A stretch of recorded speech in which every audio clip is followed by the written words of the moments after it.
Every NFL season begins with belief and ends with blame. A team finishes 6-11 and someone's head must roll. The press conferences all sound the same. We're moving in a new direction. But that direction is almost always backward. Because the NFL's most consistent pattern isn't dominance or parity. It's panic. A destructive loop that chews through quarterbacks, coaches, and general managers faster than it can build them. The quarterback illusion. It always starts with the quarterback. The face of the franchise, the savior, the scapegoat. Teams chase the myth of the franchise quarterback, the one man who can fix everything. Yet, the numbers don't lie. Only about 46% of first-round quarterbacks ever become long-term starters. Ryan Leaf was supposed to change the Chargers forever, gone in 2 years. Vince Young was Rookie of the Year, out of Tennessee before age 27. Mitch Trubisky, Trey Lance, Malik Willis, Will Levis, each drafted to restart a franchise, each benched or traded before finding footing. And now, the same pressure lands on Caleb Williams in Chicago, the Bears' latest rebuild around a number, one pick and a brand new head coach, Ben Johnson. He's talented, dynamic, and walking into a city that has burned through quarterbacks for 40 years. Because Chicago, like so many franchises, doesn't just develop QBs. It devours them. Just ask Justin Fields now with the Jets on his third team, trying to stay alive in another system built for someone else. It's not failure. It's mismanagement. In this league, development takes years, patience lasts months. The coaching carousel? When the quarterback struggles, attention turns to the headset. New coaches arrive promising culture change. But the average NFL head coach lasts less than 3 seasons. Mike Vrabel was fired in Tennessee despite multiple playoff runs. Robert Saleh was let go mid-season in 2024 after another turbulent Jets campaign, and now thrives again as the defensive coordinator for the San Francisco 49ers, proving that context, not competence, ends most coaching tenures. Brian Callahan didn't even make it to Halloween in 2025, fired after Week 6. Each represents the same truth. Ownership and media want progress overnight. History repeats itself. Tony Dungy built the Tampa Bay Buccaneers into a powerhouse, elite defense, disciplined identity, a Super Bowl-ready roster.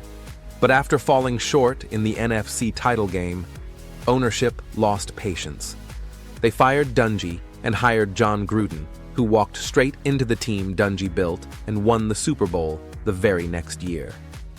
Dungy never complained.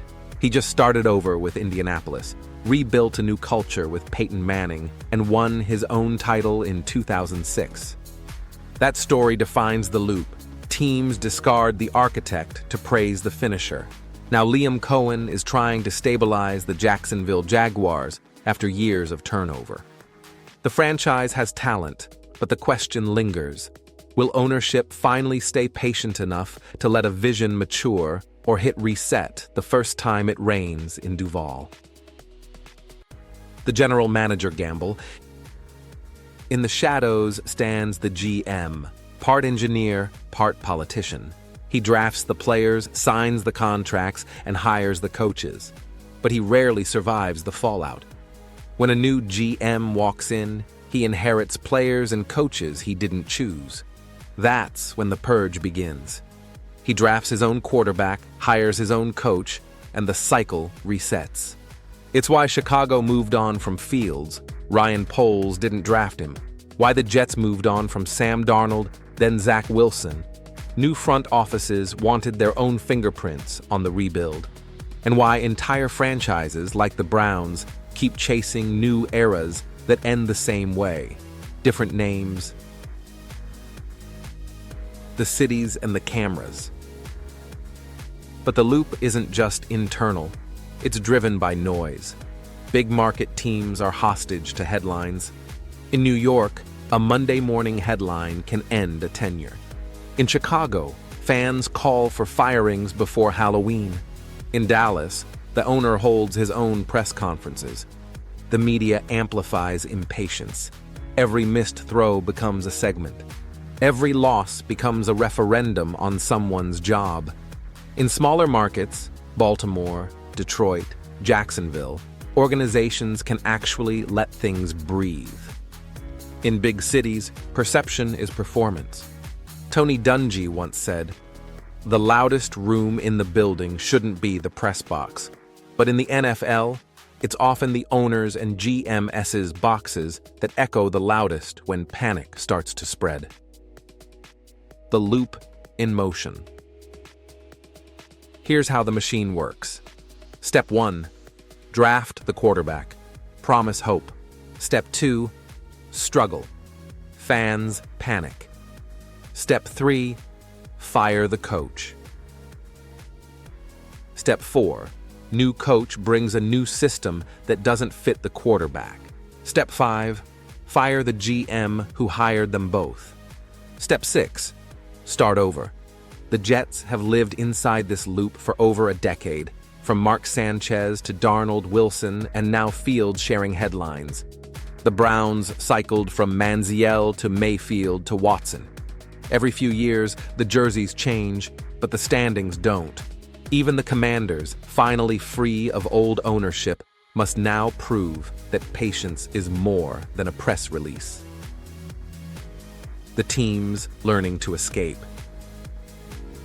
A few organizations are slowly breaking out. The Colts fell off after Andrew Luck's sudden retirement, but rebuilt through stability, not splash. They drafted, retooled, and brought in the right offensive mind to reset. The Jaguars, under Liam Cohen, and the Bears, under Caleb Williams and Ben Johnson, are both trying to rewrite their cultures, to pair the right voice with the right arm. The Lions turned a laughingstock into a contender because ownership didn't flinch after a 3-13 debut from Dan Campbell. They trusted Brad Holmes, built through drafts, and changed the city's energy. The Ravens remain the gold standard.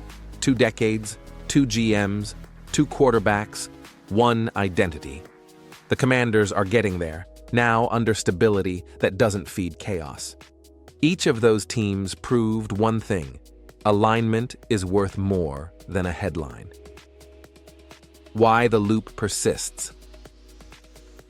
So why does it keep happening? Because impatience pays, at least in the short term.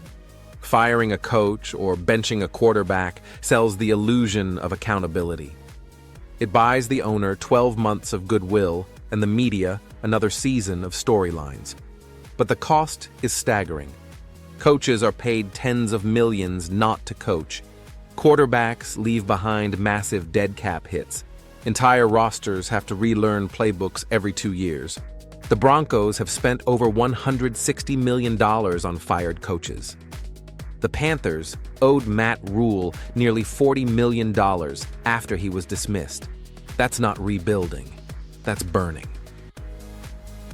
The pressure triangle. At the center of it all sits the triangle: quarterback, coach, general manager, surrounded by ownership, media, and fans pulling from every side. Quarterbacks feel it first. Their failures are televised. Coaches feel it next. Their philosophies are questioned. GMs last the longest but fall the hardest, often fired before their drafts mature. The only solution is alignment. Kansas City found it. Brett Veach, Andy Reid, Patrick Mahomes, 3 voices, 1 vision. Baltimore has it. Eric DeCosta, John Harbaugh, Lamar Jackson. Detroit is growing it. Chicago and Jacksonville are praying they've finally built it. The ownership problem. The truth few admit. The loop exists because most owners treat football like public relations, not infrastructure. They want applause, not process. And in the modern NFL, fear of embarrassment outweighs commitment to development. The smartest franchises silence the noise. The rest chase approval until the next Sunday collapse. Every Monday, another team holds another press conference. The words are always the same. We're going in a new direction. But without alignment, direction doesn't matter. Until ownership, media, and fans learn that patience builds more than hype, the loop will keep spinning. Quarterback to coach to GM and back again. Because in the NFL, the most expensive mistake isn't drafting the wrong player. It's firing the right one too soon. The loop never ends until someone stops it.